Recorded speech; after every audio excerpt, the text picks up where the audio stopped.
j'aurais mis 25 heures à faire cette putain de traversée aller-retour des Alpes. Oh. Ah.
Il est actuellement 23h49, la plaque de la RGA est là, à la mairie de Thonon-les-Bains.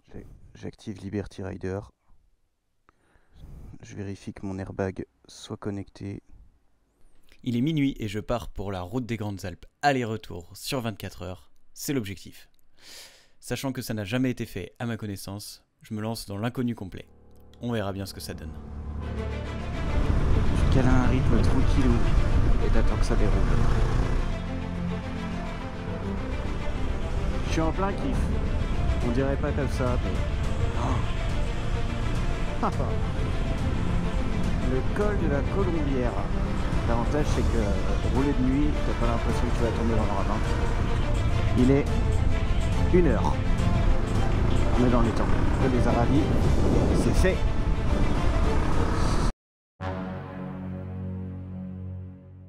« 160 km, il est 2h12 du matin. Il n'y a rien qui va. C'est sportif. Et mine de rien, même si on est en pleine canicule, là j'ai froid. En fait, le plus dur, c'est pas tant la fatigue, la durée. Ça se gère. C'est les différences d'altitude et les différences de température. En fait, c'est là que le corps il ramasse. C'est réellement quelque chose à prendre en compte. Les différences d'altitude, c'est super important. J'ai porté des bas de contention tout le long de cette route pour pallier aux soucis de différence d'altitude et de pression, et ça a retardé les crampes. Il est 2h30 et on attaque la montée du Cormet de Roseland. Ouais. J'ai pris une petite collation, je me suis réhydraté et on y retourne. Le Cormet de Roseland, c'est fait. 2h50. Ça fait presque 3 heures que je roule. Et j'ai fait 1, 2, 3, 4, 5 cols. 180 km.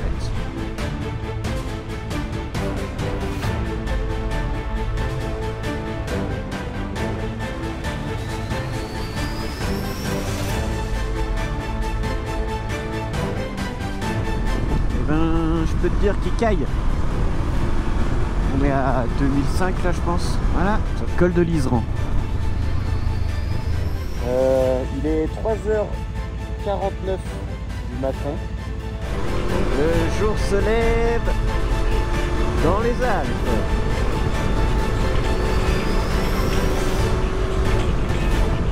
J'ai dû speeder un peu ce matin parce qu'il y a des travaux en haut du Galibier.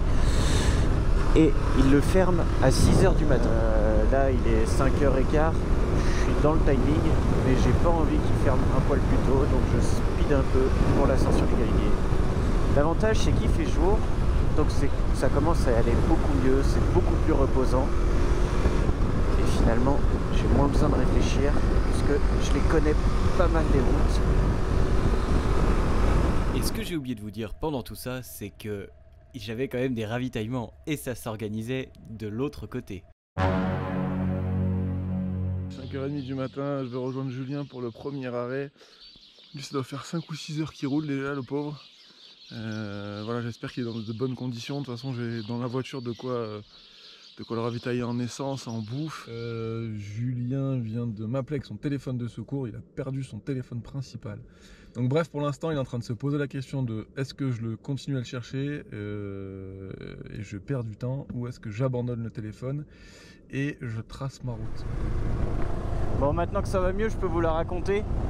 Je viens de perdre mon téléphone dans le galibier. Et vous savez quoi?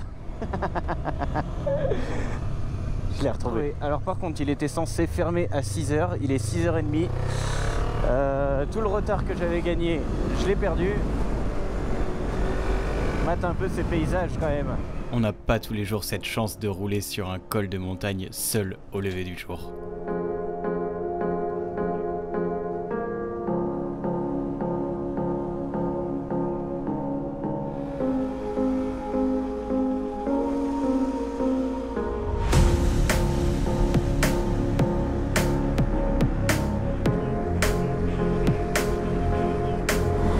J'ai passé la zone de travaux du galibier.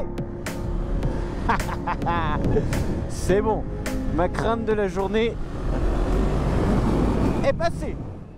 Après 6 heures de roulage et 400 km, mon premier ravitaillement se trouve à Briançon, avec Luc et Marie qui m'attendent pour me faire le ravitaillement, me donner à manger et que je puisse dormir. Premier arrêt, là il est en train de faire une micro-sieste. En même temps, Julien, l'avantage c'est qu'il est pompier, donc il a l'habitude de dormir comme ça, en petite phase. Avec le temps, j'ai réussi à développer cette capacité à m'endormir très vite et faire des micro-siestes de 10 minutes, ce qui est extrêmement réparateur, surtout pour ce genre de challenge. C'est-à-dire que, au moment où tu commences à t'endormir, c'est le moment où il faut se réveiller. Et là, tu es en pleine forme et tu peux repartir pour quelques heures. Cette montée du col de l'Isoard, c'est un billard.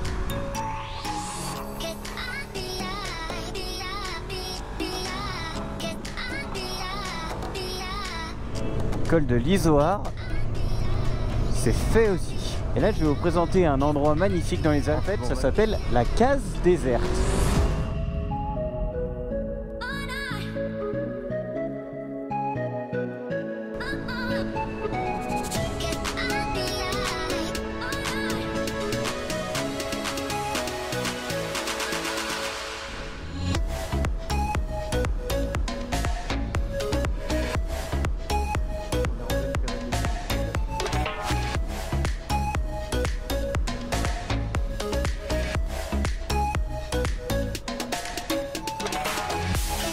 Col de Vars.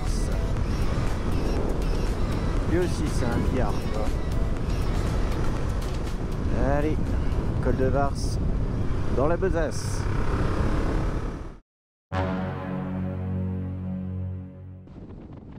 Hein? Deuxième arrêt. Ouais. Ça fait combien de temps que tu roules là? Là ça fait 9 h. Ça va, tu vis comment? Là je le vis bien pour le moment. La fatigue ça va? La fatigue ça va. C'est dur à gérer en fait. On verra dans le temps.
C'est qui le patron?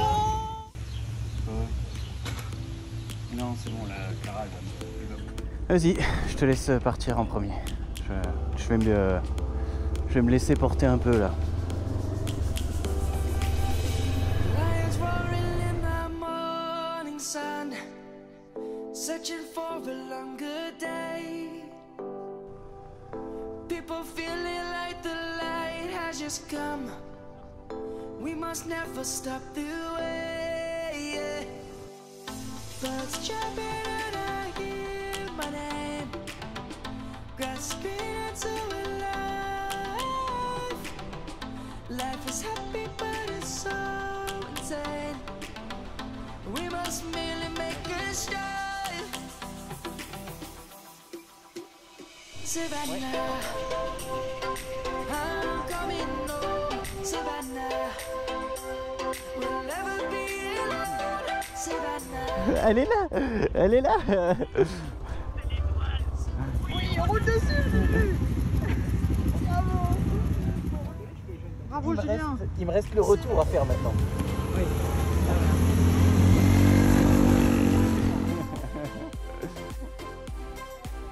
C'est fait. Par contre, il fait une chaleur à crever. Puis je suis reparti. Reprendre de l'altitude. Parce qu'il me restait quand même le retour à faire. Ce n'était que la moitié. On est pas mal. Je pense que je vais être hors délai. Mais c'est pas grave. On va rouler plaisir. Sans trop se fatiguer. Parce que là, je commence à choper des tendinites au coude et au poignet. Et je commence à vite m'essouffler. Donc je pense qu'on va garder cette cadence jusqu'au prochain ravitaillement, c'est-à-dire Briançon, dans quelques heures. Je dirais au moins 4 heures. En fait, ce qui m'a mis dans le dur, c'est le col de la Cayolle, qui est en fait pas très long, mais très technique. Et il suffit que tu croises quelques voitures, tu perds énormément de temps, parce que ça croise pas. Et et après en fait t'enchaînes avec 2 autres cols, comme celui de Valberg et celui de la Couyolle. Alors c'est la route originelle des Alpes, hein. La Bonnette, c'est une variante. Donc pour le retour, je vais passer par la variante. 15h30. Je descends le col de Turini pour reprendre le col de Saint-Martin, pour ensuite reprendre la vallée de la Tinée et remonter sur la Bonnette. Et les différences de température en altitude et dans les vallées se font ressentir, ça devient violent, voire insupportable. Joli village de Bollay de la Vésubie.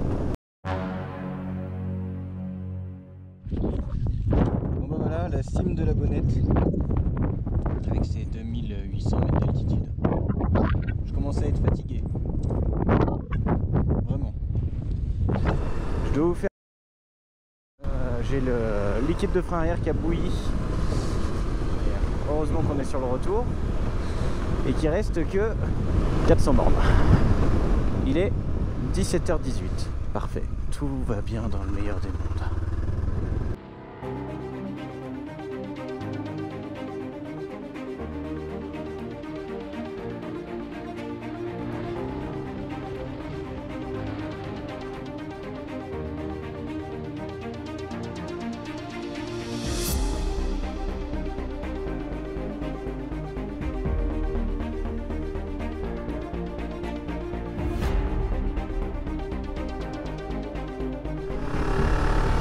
Un peu plus à l'aise que ce matin pour la montée de l'Isoard. Voilà.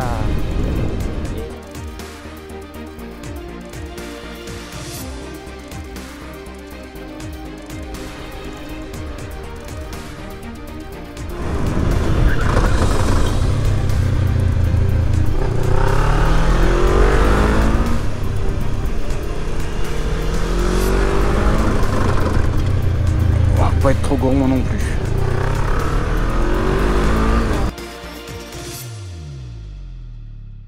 Dernier arrêt, ravitaillement. Je suis en souffrance là. Combien d'heures de moto là? 18 heures.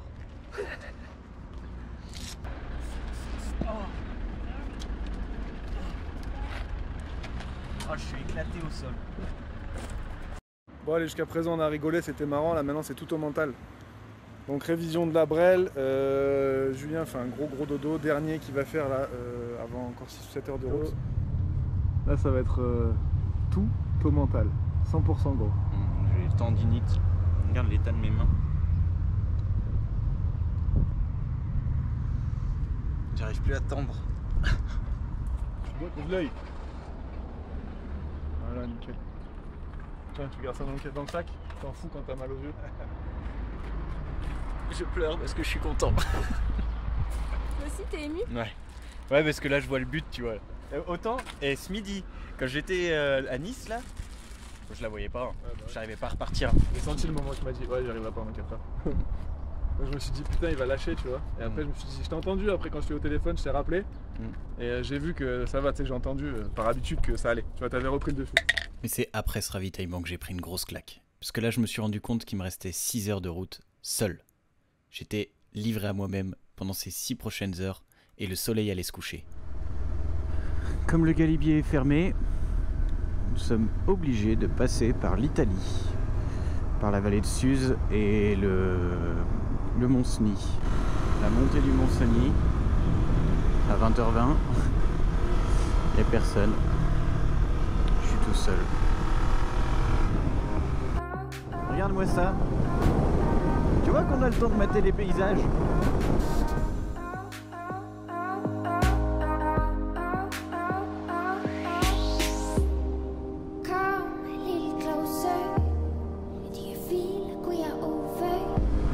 suis en plein kiff. C'est... Oh, j'en ai les larmes aux yeux. Émotionnellement, je suis fragile. Je suis fragile. Allez, on continue.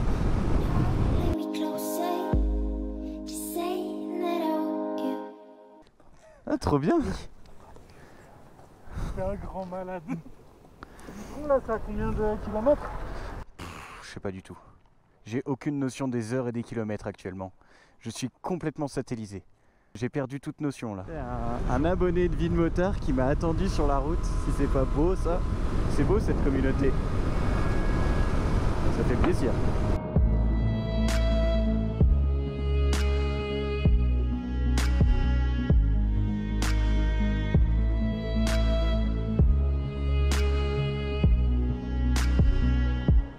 Et regarde-moi ces paysages de malade. Ce petit sunset. Il n'y a rien de mieux pour remonter le moral. Par contre, j'ai pas hâte qu'il fasse nuit parce que je pense que ça va me flinguer le moral.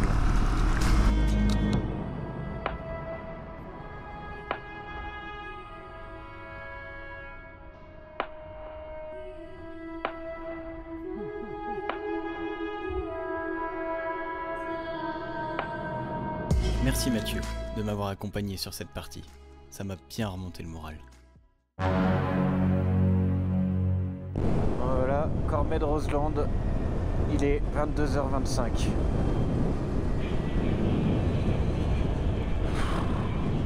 C'est là que j'ai fait la pause à 2h du matin, tout à l'heure. Je passe 20 heures plus tard, au même endroit. Oh putain, y a rien qui va. Il est quelle heure là? 22h48. Et il me reste col des Saisies, col des Aravis, col de la Colombière, col des Gets. Je comprends même pas où je vais. J'ai plus aucune notion de l'espace et de l'heure. Et du temps. Je suis éclaté. Et j'ai trouvé une voiture à suivre. Et ça c'est plutôt cool parce que j'ai pas besoin de réfléchir à la route. Minuit 56. Et je suis arrivé. J'aurais mis 25 heures à faire cette putain de traversée aller-retour des Alpes. Oh. Ah. Ah.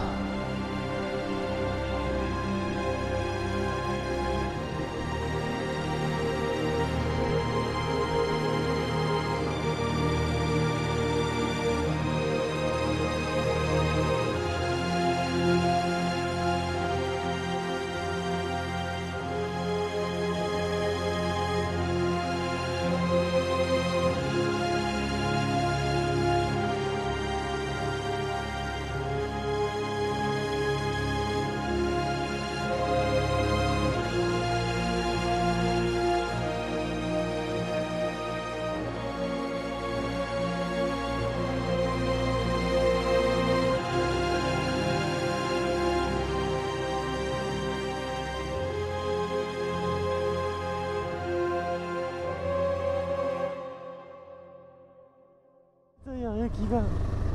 J'ai les lèvres, elles sont en train d'éclater de gerçure. Je sais pas pourquoi. J'ai le corps. J'ai l'impression d'être un ballon de baudruche rempli de flotte qui subit les éléments. Tout flasque. J'ai les coudes et les poignets plein de tendinite. Ah, et les genoux, je t'en parle même pas. Rien que le fait de tendre la jambe, ça fait mal. Petite anecdote, je pense que j'ai rencontré cet état de transe. C'est-à-dire qu'à un moment, pendant que je roulais, je sentais des odeurs de lieux, des odeurs de mes proches dans mon casque. Et là, je me posais la question, je me disais, mais comment c'est possible? Il est pas à côté de moi, il y a personne, je suis tout seul au milieu des montagnes et j'arrive à sentir des odeurs de personnes. Et là, je me suis dit, ok, t'es en train d'halluciner, t'es en train de passer un cap, c'est énorme. Et là, c'est ouf. L'expérience, c'était incroyable. 'Cause I've been living life right like I